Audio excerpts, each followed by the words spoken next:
Visibility was almost zero. The blizzard was so brutal that even seasoned officers refused to step outside unless absolutely necessary.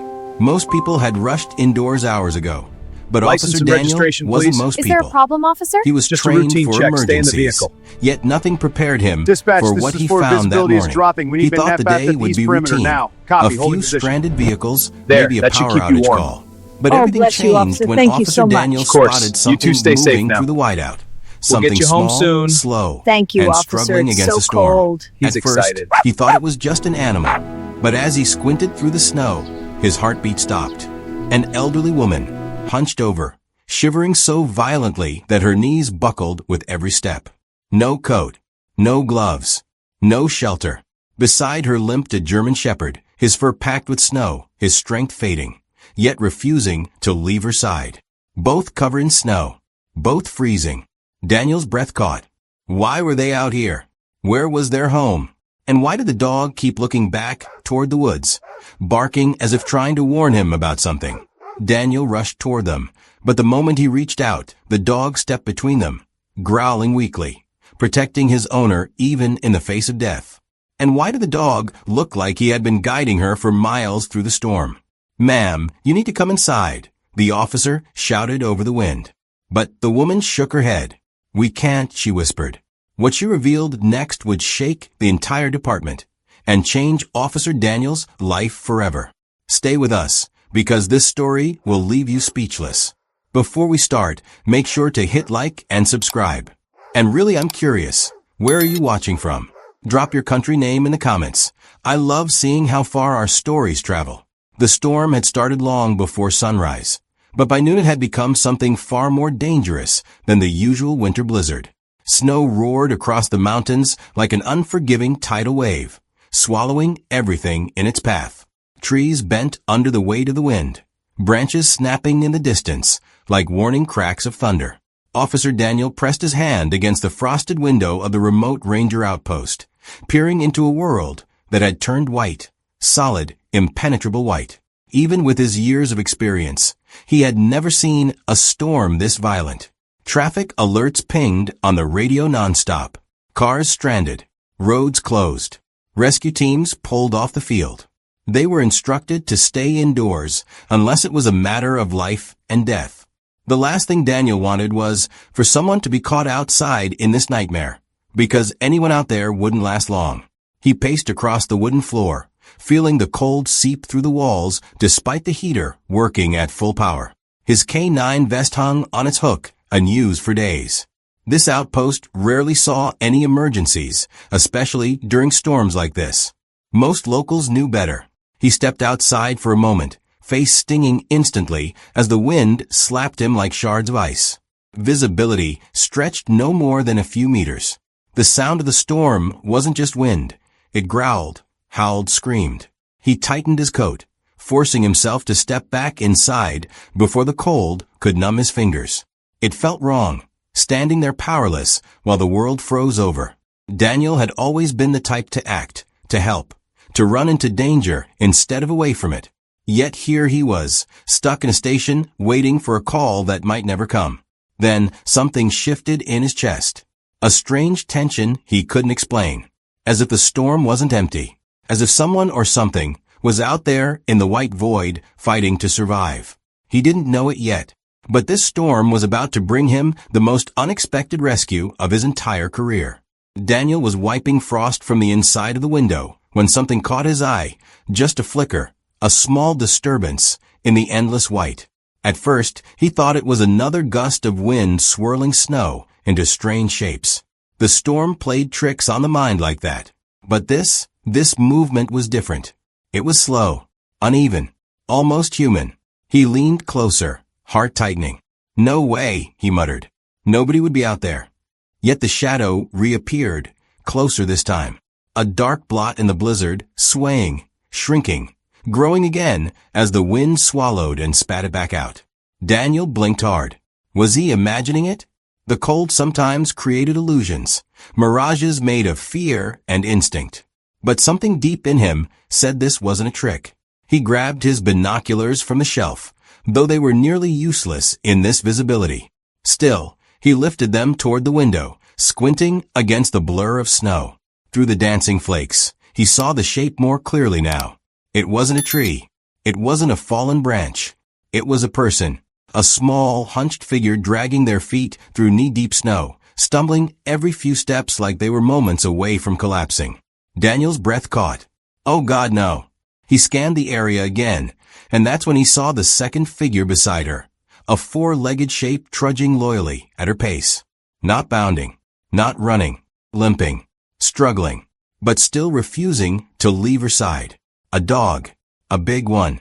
A German shepherd. A chill crawled over Daniel's spine that had nothing to do with the weather. Whoever she wasn't alone, and she wasn't safe. He rushed to the door, grabbing his jacket and gloves. The wind punched him the second he opened it, nearly slamming the door back into its frame. Snow whipped into his face, stealing his breath. But he forced himself forward, boots sinking into the frozen ground. He cupped his hands around his mouth and shouted into the storm. Hello? Ma'am? Stay where you are. But the blizzard devoured his voice instantly. The woman kept moving, slow, trembling, barely upright. The shepherd lowered his head against the wind, pressing his body close to hers like a shield. Daniel's pulse hammered. Every instinct screamed that he had seconds, not minutes, before they collapsed completely. He took another step into the storm. If he didn't reach them now, the blizzard would claim them forever. Daniel pushed forward, fighting the storm with each step.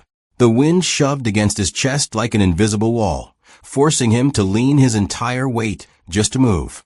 Snow clawed at his eyes, his lashes freezing together every time he blinked. But he didn't stop. He couldn't stop, not when he saw the woman stumble again. Ma'am, he shouted, though the storm swallowed his voice. His boots sank deep into the snow, each step feeling heavier than the last. The distance between them seemed to stretch unnaturally, as if the blizzard was trying to pull her away from him. The woman was barely holding on. Her arms were wrapped tightly across her body, her shoulders hunched as if trying to disappear inside her coat, if she even had one. Her thin gray sweater was soaked through, clinging to her frail frame. Her legs trembled violently. She took one more step, then faltered, dropping to her knees in the snow. No, no, no, Daniel breathed, panic surging inside him. The German shepherd reacted instantly. Despite his own exhaustion, he pushed his body against her side, nudging her, trying to lift her. His fur was crusted with ice, his tail low, his breath shallow. But his loyalty held firm. He refused to leave her. Daniel finally reached them. He dropped to one knee, beside her, gripping her shoulders gently but firmly. Her skin felt like ice beneath his gloves. Ma'am, can you hear me? He asked, bending close so she could hear him over the wind. Her eyes fluttered open, dull, unfocused, filled with pain. Lips blue, cheeks ghost white. I tried, she whispered, her voice breaking in the storm. I couldn't keep going. The shepherd growled softly, not at Daniel, but at the storm, as though warning it to stay back. It's okay, Daniel said, wrapping an arm around her. I've got you. You're safe now. He tried lifting her, but she was too weak to stand. Her legs buckled instantly.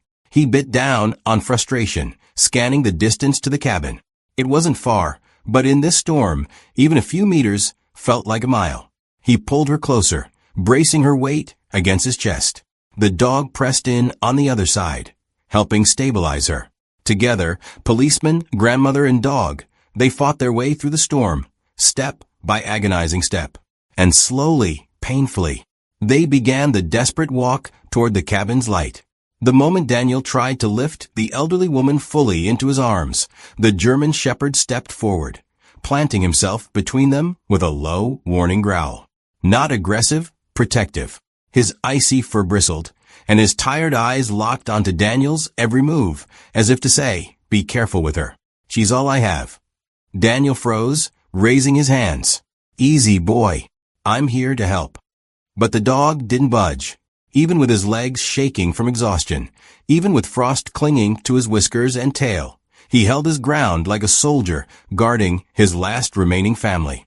The woman stirred weakly against Daniel's shoulder, her voice nothing more than a fragile breath. Max, sweetheart, it's okay. Her words barely made it past her lips, but the shepherd heard them. His ears twitched, and the tension in his body softened, just enough. He allowed Daniel to slide his arm under her knees and lift her gently. But Max stayed pressed, so close against Daniel's leg that Daniel could feel the dog's shivers through his uniform. Each step Daniel took, Max matched, never letting more than a few inches separate them. Daniel adjusted his grip on the woman, her head resting limply against his chest. "You've been protecting her this whole time, haven't you?" he murmured, glancing down at Max. The shepherd looked up at him, eyes tired, but fierce with devotion. They pushed through the storm together. The woman's breaths came in shallow gasps. Each exhale sounded weaker than the last. Daniel tightened his hold, silently begging her to stay conscious.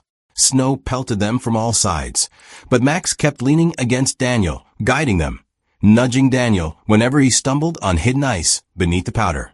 At one point, the wind howled so violently that Daniel had to crouch low, shielding the woman. Max immediately stood in front of them, bracing his body against the wind, taking the brunt of it without hesitation. His fur whipped in the storm, but he didn't move, not until the gust passed. Daniel swallowed hard. He had seen loyal dogs before, trained canine partners willing to risk everything. But this was different. This dog wasn't following commands. He wasn't acting out of duty. He was acting out of love. And as the cabin's door finally came back into view through the swirling snow, Daniel realized something. This shepherd wasn't just protecting her life. He was entrusting it to him. By the time Daniel reached the cabin door, his arms were trembling from exertion and cold. He kicked the snow off his boots and shifted the woman's weight carefully, trying not to jostle her fragile body. Max stayed pressed against his side, whining softly each time the woman's head dropped forward. With one hard push, Daniel forced the frozen door open. A gust of warm air spilled out, fogging his vision for a moment. He hurried inside, nudging Max in with his boot before slamming the door shut against the raging storm. The sudden warmth hit the woman like a shock. Her eyes fluttered, her body sagging limply in Daniel's arms. He lowered her gently onto the small cot near the heater. The second she touched the blankets, her head rolled to the side, her breaths rapid and uneven. "Ma'am? Hey, stay with me," Daniel urged, patting her face lightly. No response. Max jumped beside her, paws on the mattress, snout nudging her cheek. His whines grew urgent, louder, desperate. He looked at Daniel as if demanding he fix this, now. Daniel grabbed his radio immediately. "Dispatch, this is Outpost 7. I have a hypothermic female, approximately late 60s to early 70s, unconscious. I need medical evac ASAP. Static." He tried again, louder. "Dispatch, do you copy?" More static. The storm had knocked out the signal. "Damn it," he muttered. He rushed back to the woman, pulling off her soaked sweater and replacing it with layers of dry blankets. Her skin was ice cold, her lips trembling, fingers stiffening. Max circled her, whining, licking her hand, refusing to let even a moment pass without touching her. Daniel leaned close to her ear. "Ma'am, you're safe. You're inside. Can you hear me?" For a heartbeat, nothing. Then a faint whisper. "Cold, so cold." Her eyes cracked open just enough for Daniel to see the exhaustion in them. Her teeth chattered violently. He grabbed a heating pad, switching it on and placing it against her torso. She winced, but her breathing steadied slightly. Max pressed tightly against her side, his warm body acting like a second heater. Daniel placed a blanket over both of them, letting the dog share his warmth. "You're doing great, boy," Daniel whispered, running a hand over Max's frost-covered fur. As the storm howled outside, rattling the cabin like a warning, Daniel realized something chilling. If he hadn't seen them when he did, she wouldn't have survived another 10 minutes. For several long minutes, the only sounds in the cabin were the storm battering the walls and the soft, wheezing breaths of the elderly woman. Daniel kept checking her pulse, relieved each time he felt the faint thrum beneath her skin.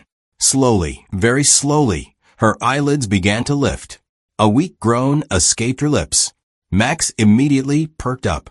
He nudged her cheek, tail trembling with exhaustion more than excitement. Her fingers twitched, brushing against his fur. Good boy, she whispered, though her voice was barely audible. Daniel knelt beside her cot. Ma'am, you're safe now. I'm Officer Daniel Hayes. Can you tell me your name? She blinked, confused at first, as if trying to remember where she was. Am Miriam, she breathed. My name is Miriam. All right, Miriam, Daniel said softly. Can you tell me what happened? Why were you out there in the storm? Her face tightened with emotion. She swallowed hard, eyes drifting toward Max as if drawing strength from him. Daniel waited, giving her space. He could tell this wasn't just about the blizzard. Something deeper weighed on her heart. I didn't have anywhere else to go, she finally whispered. Daniel frowned. What do you mean? Her breath shuddered. My home, it's gone. Lost it last month. Everything I had, everything my husband and I built gone. Tears welled, trembling on her lashes. I thought I could manage. Thought I could stay in shelters, take small jobs, find help. But they were all full. Too many people needing a place. Not enough beds. Daniel's heart tightened. I was staying in my car, she continued. But the engine died yesterday. I tried to get help, but the snow, it kept coming. Her voice cracked. Max wouldn't leave me. He stayed with me the whole night. Kept me warm. Scratched at the windows whenever I drifted off, as if he knew if I fell asleep, she didn't finish. Daniel looked at the dog, amazed. Max had been fighting just as hard as she had. I tried walking, Miriam whispered. I thought maybe if I followed the road, I'd find a station or a house. Max kept pushing me forward. Every time I wanted to sit, he barked. Every time I slipped, he stood under me. Her eyes filled again. He saved my life long before you found us. Daniel placed a gentle hand on her shoulder. You're safe now, Miriam. I promise. But deep in his chest, a question stirred. What had they truly endured before reaching him? As Miriam rested, Daniel finally had a moment to really look at Max. The shepherd lay curled against her side, his breathing heavy, his fur still wet in places where the heat hadn't reached. Up close, Daniel noticed something he'd missed in the chaos. A dark patch on Max's back leg. At first, he thought it was snowmelt or mud. But when Max shifted slightly, the truth became clear. It was blood. Daniel's breath tightened. Easy boy, he murmured, gently reaching for the dog's hind leg. Max stiffened, but didn't growl. His eyes watched Daniel with a mixture of trust and pain. Daniel pressed lightly around the wound. Max winced, letting out a low whine. The cut was deep, too deep to be from simply walking through the snow. Miriam, Daniel said softly, glancing toward her. Do you know what happened to Max's leg? Her eyes opened slowly. She looked at Max, expression clouding. Oh, Max, her voice trembled. He didn't want me to tell you. Daniel frowned. Did someone hurt him? She shook her head. No, it wasn't a person. She swallowed hard, shivering despite the blankets. It was last night before the car died. I heard something outside, a scraping sound, like claws. Her hands trembled. A coyote, maybe more than one. They were circling us. Daniel felt a chill. Coyotes hunting in a blizzard was rare, but starvation drove wild animals to do desperate things. Max, he jumped out through the broken window before I could stop him, she continued. He didn't hesitate. He drove them back, fought them off while I locked the door. Her voice cracked. He saved me. Again. Daniel stared at the shepherd with renewed awe. Even injured, even exhausted, Max had pushed her forward, guided her through the storm, refused to let her die. Why didn't you tell me earlier? Daniel asked gently. Miriam's eyes softened as she stroked Max's head. Because he doesn't care about himself. He only cares about me. He knew if you saw how hurt he was, you might carry him instead of me. Tears welled. And he would have never allowed that. Max lifted his head weakly, leaning it against her hand.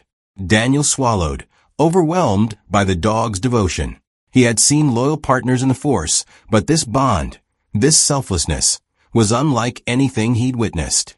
Don't worry, Daniel whispered, placing a hand over Max's injured leg. You saved her. Now I'm going to save both of you. But deep inside he wondered. How much more danger had Max sensed that they hadn't uncovered yet? The heater hummed steadily, but outside the cabin the storm only grew louder, angrier. Snow slammed against the windows with such force that Daniel worried the glass might crack.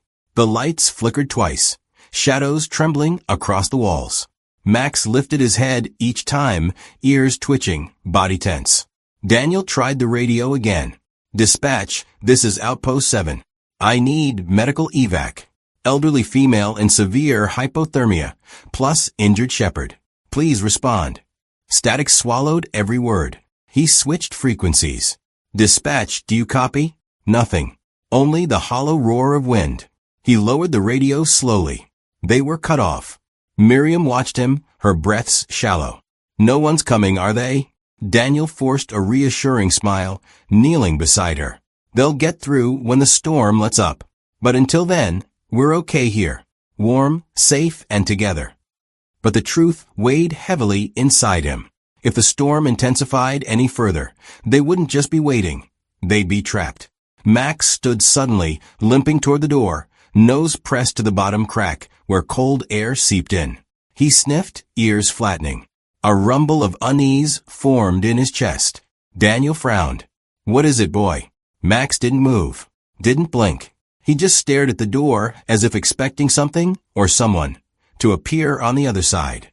Miriam shivered beneath her blankets. He did that in the car too, right before the coyotes came. Daniel's stomach tightened.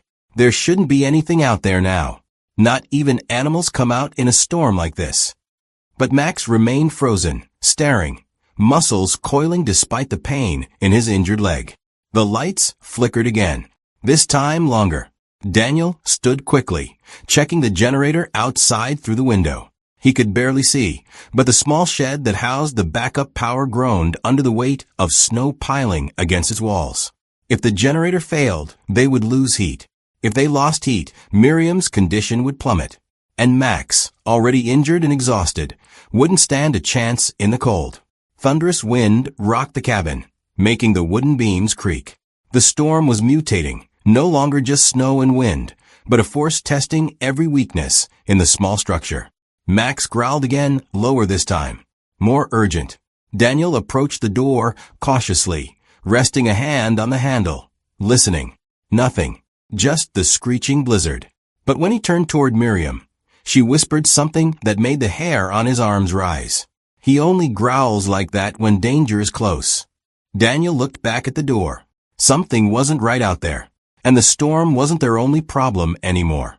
For several tense minutes, the cabin fell into an eerie stillness, broken only by the shrieking storm outside. Max remained glued to the door, nose pressed against the narrow gap at the bottom, every muscle tight despite his injury. His breath fogged against the wood. His ears twitched at something Daniel couldn't hear. Then, suddenly, Max let out a long, haunting howl. Not a cry of pain, not a call for attention. A warning. Daniel's heart lurched. "Easy, boy, what is it?" Max's body stiffened, hackles rising along his neck. His injured leg trembled, yet he refused to shift his weight off it. He wasn't guarding the door because he thought something might come. He was certain something already had. Miriam pushed herself up weakly on her elbows. "He did that the night we lost the car, right before the coyotes attacked." Her eyes widened. "Daniel, something's out there." Daniel grabbed his flashlight and stepped cautiously toward the door. The cabin walls rattled with each gust of wind, but beneath the storm, he sensed something else. Something heavier, more deliberate. A thud, then another, as if something large was moving through the snow just beyond the doorframe. He swallowed hard. It couldn't be a person. No human would survive outside for long. And with a storm this severe, wildlife should have been sheltering, not approaching cabins. Unless desperation drove them out. Max barked sharply, startling Miriam. The sound was fierce, sharp, commanding. Nothing like the soft whines he'd given her earlier. This was a protector's voice. The voice of a dog announcing danger. Daniel moved the curtain slightly, but the window was fogged with frost. Beyond it, only white nothingness. He turned back to Miriam. "I need you to stay still. Keep warm." "Max, back up." But Max didn't move. He pressed even closer to the door, growling deep in his chest. Another thud shook the porch. Daniel's breath hitched. He flicked on the flashlight, gripped the handle, and cracked the door open just enough for a sliver of freezing wind to slap his face. Snow swirled in, and in that violent blur of white, he saw movement. A dark shape, low to the ground, circling. Max lunged forward, barking with every ounce of strength he had left. Daniel slammed the door shut instantly. Miriam covered her mouth. Was it? Daniel didn't answer right away. His pulse hammered. Max paced restlessly, barking again and again. Finally, Daniel whispered the truth he didn't want to say out loud. That wasn't the storm. He turned toward the window, fear creeping in. Something is hunting near the cabin. Daniel's mind raced as Max continued barking at the door, each sharp sound echoing through the tiny cabin. The storm pounded the walls, but beneath its fury, Daniel could still feel the presence of something outside, something watching, circling, waiting. He couldn't risk opening the door again blindly, but he needed answers. He grabbed his heavy coat from the hook, slipping it on quickly. Max whined in protest, limping toward him and blocking his path as if saying, "You're not going alone." Daniel knelt beside him. "You're hurt, buddy. Stay with Miriam." Max growled softly, not at Daniel, but at the idea of being left behind. Miriam clutched her blanket. "Daniel, don't go out there. Please. Whatever's out there, it's dangerous." He placed a comforting hand on her shoulder. "I'll be quick. I just need to see what we're dealing with." He opened the door only enough to slip outside, bracing against the brutal wind. Snow stung his face instantly, seeping through the seams of his jacket. Max let out a desperate bark from inside, but Daniel forced himself to shut the door. He lifted his flashlight into the storm. The beam barely pushed through the swirling white, but it illuminated something in the snow. Tracks. Fresh tracks. Large ones. Too big for a normal coyote. His pulse jumped. He followed them carefully, steps slow and steady, until his light reflected off something metallic sticking out of a snowbank. For a second, he thought it was debris. Then his stomach dropped. It was a car, half buried, ice crusted across the windshield, the hood completely swallowed in snow. A faint outline of a shattered window showed where Max must have leapt out during the attack. Daniel moved closer, scraping away snow with his gloves until he uncovered the driver's side door. The metal was bent inward, claw marks etched along its surface. Deep ones. "Jesus," he muttered. Whatever attacked them wasn't just desperate, it was strong. He circled the vehicle, shining his flashlight through the broken window. Inside, blankets were piled on the passenger seat. A small thermos lay toppled on the floor. The back seat held a stack of old photographs scattered across the upholstery, Miriam and her late husband smiling in moments long gone. Then he noticed something else. Part of the engine compartment had been torn open. Not by nature, not by the storm. Something had ripped it apart. A chill, not from the cold, slid down his spine. He stepped back, scanning the snowy trees. Whatever did this might still be close. And Miriam and Max were alone inside the cabin. Daniel turned and ran. Daniel burst back through the cabin door, snow spraying across the wooden floor. Max immediately limped toward him, barking in frantic relief. Miriam pushed herself upright, fear etched into every line of her face. "Daniel, what happened?" "What did you see?" she whispered. He shut the door firmly and locked it, his chest heaving from the cold and the sprint. "Your car, it's close." But something attacked it. Badly. He knelt in front of her. "Miriam, I need the truth. Why were you driving in the middle of a blizzard? What were you running from?" Her eyes shifted to Max, who rested his head on her lap protectively. For a moment, she stayed silent, torn, trembling. Then she took a slow, painful breath. "I didn't want to tell you," she murmured, "because I didn't want to be a burden. And because I didn't think anyone would believe me." Daniel leaned closer. "Try me." Tears welled in her eyes. "After I lost my home, I tried to stay in shelters. But my husband's old savings ran out. I owed money, more than I could ever repay." Her voice cracked. "A man lent me money after my husband died. At first, he seemed kind. Said he wanted to help a grieving widow." Daniel's jaw tightened.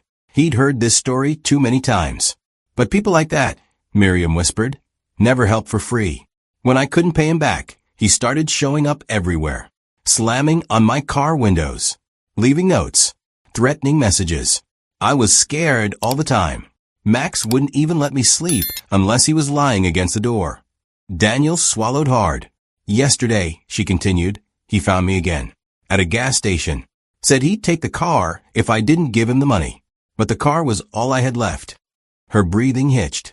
So, I drove. I didn't have a plan. I just kept driving. Daniel's heart twisted. She wasn't wandering aimlessly. She was fleeing. And then a storm came, Miriam whispered. I tried to find shelter, but the snow came so fast. I couldn't see the road. Then the engine died. And that's when the coyotes came. Her hands shook. We were trapped. I prayed Max would stay inside, but he didn't. He protected me again. Max nudged her hand, as if reminding her he was still there. Daniel finally understood. Miriam hadn't just been lost in the storm. She had been chased into it. And whoever, or whatever, had pushed her into that nightmare might not be finished yet. The wind shrieked outside like a living creature, each gust rattling the cabin walls harder than the last. Daniel tried to reassure Miriam, but as he watched her tremble beneath the blankets, he realized something was changing, something frightening. Her breaths were shorter now, uneven, each one sounding like it took a battle to draw in. Miriam, he said softly, brushing snowflakes from her hair. How are you feeling? She blinked slowly, her eyelids heavy. Jay just tired, she whispered. So tired. Daniel's stomach twisted. Extreme fatigue was a dangerous sign in hypothermia, especially after everything she'd endured. He lifted her wrist to check her pulse, but the beat was faint, weak, barely there. Max sensed it instantly. He nudged her chin with his cold nose, whining louder than before. She smiled weakly at him. Don't worry, boy.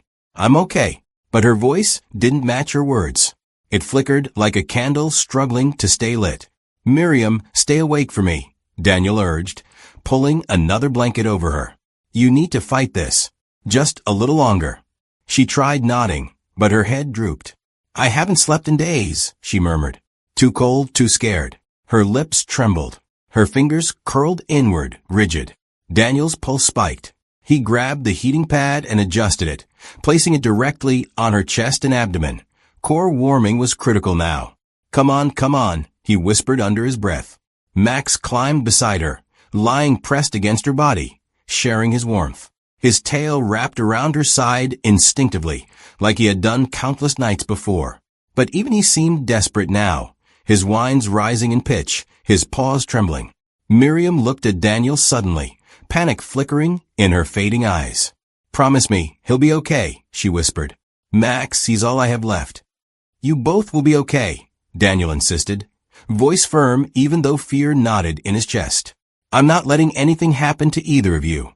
But the color was draining from her face. Her hands felt colder.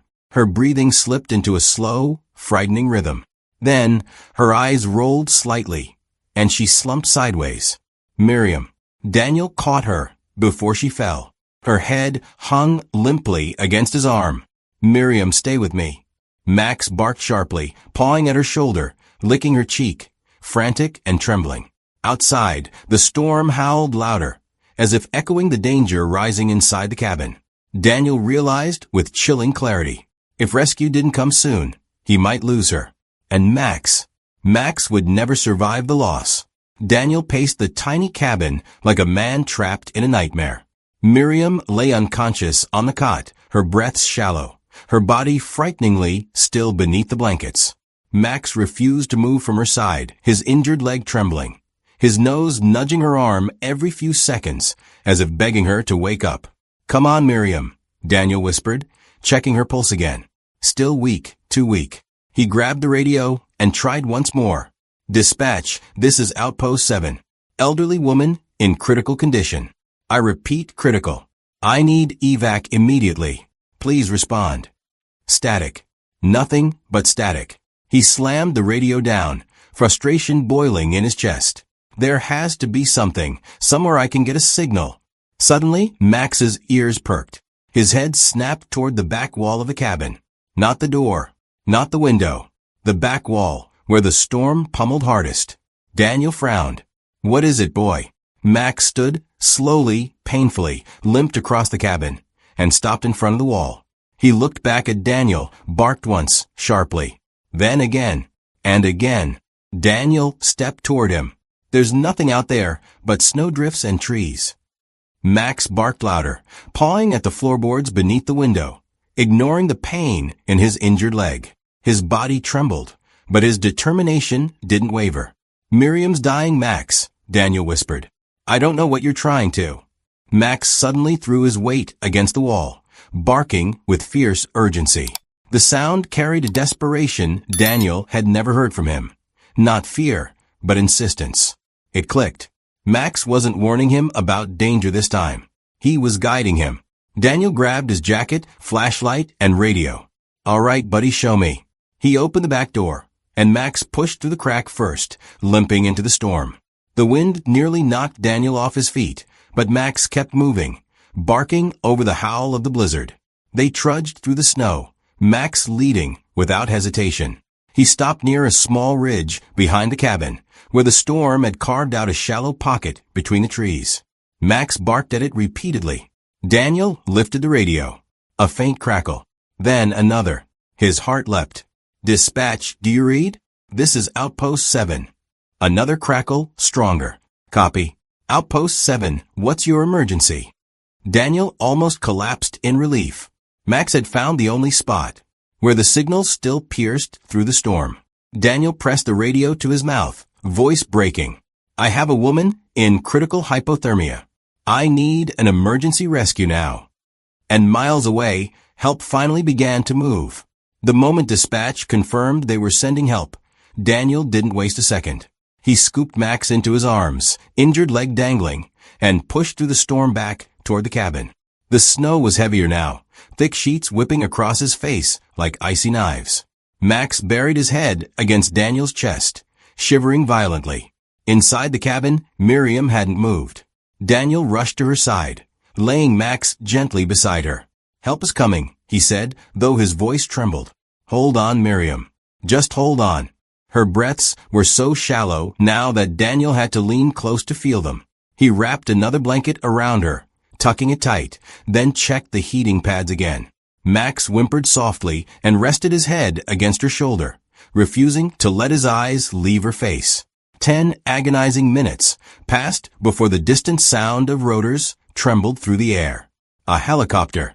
Daniel leapt to the window just in time to see a faint beam of light cutting through the snow. The aircraft circled overhead, fighting the violent wind. It struggled to stay steady, gusts smashing against its sides, but the pilot didn't pull away. They were coming down. Daniel grabbed the flare gun, rushed outside, and fired a bright red streak across the white sky.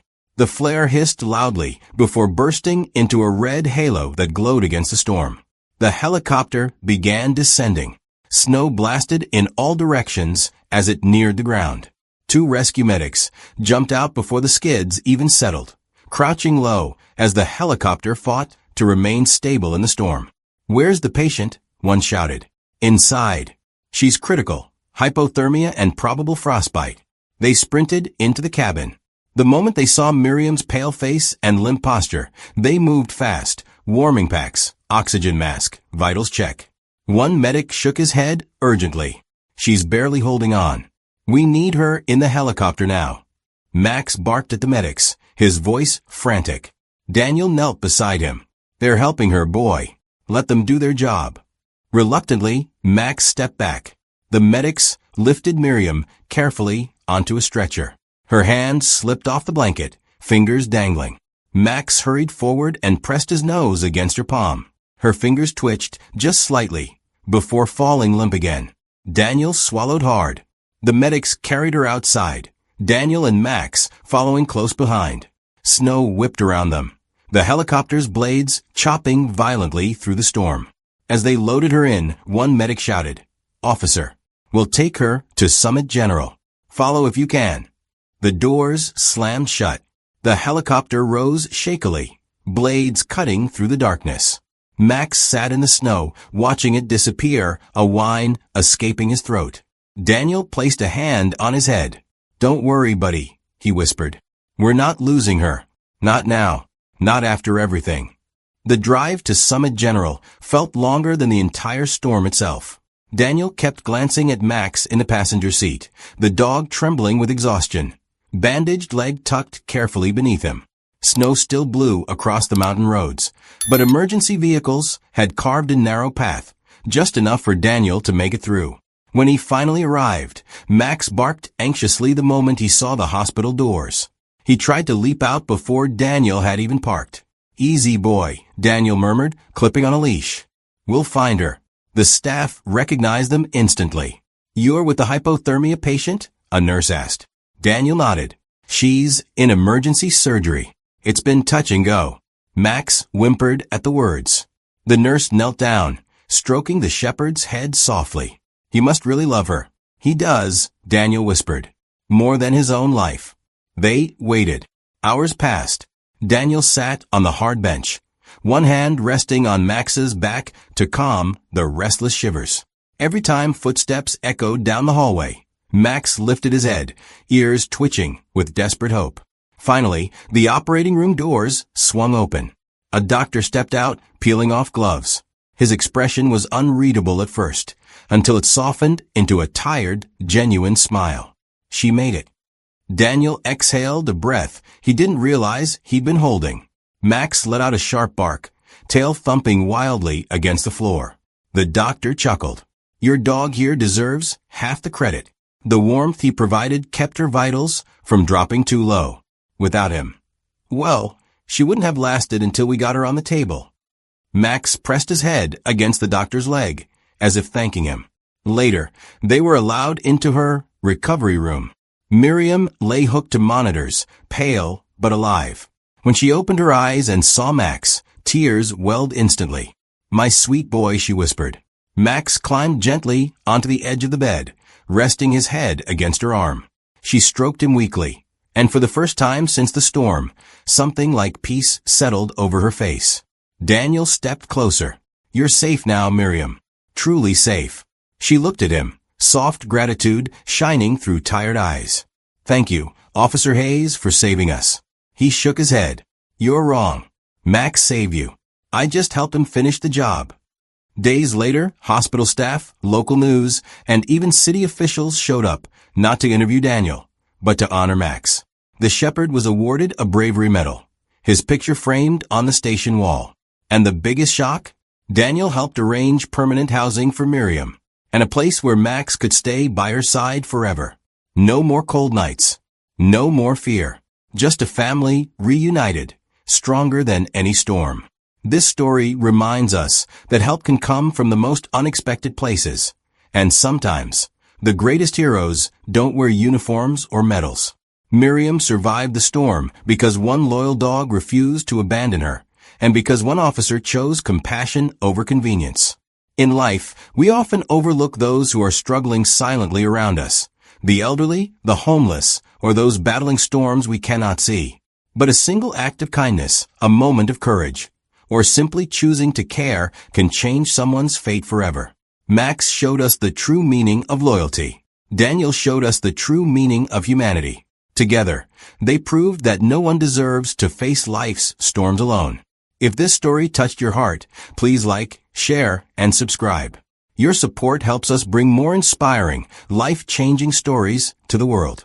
Stay kind, stay compassionate, and stay tuned for the next story.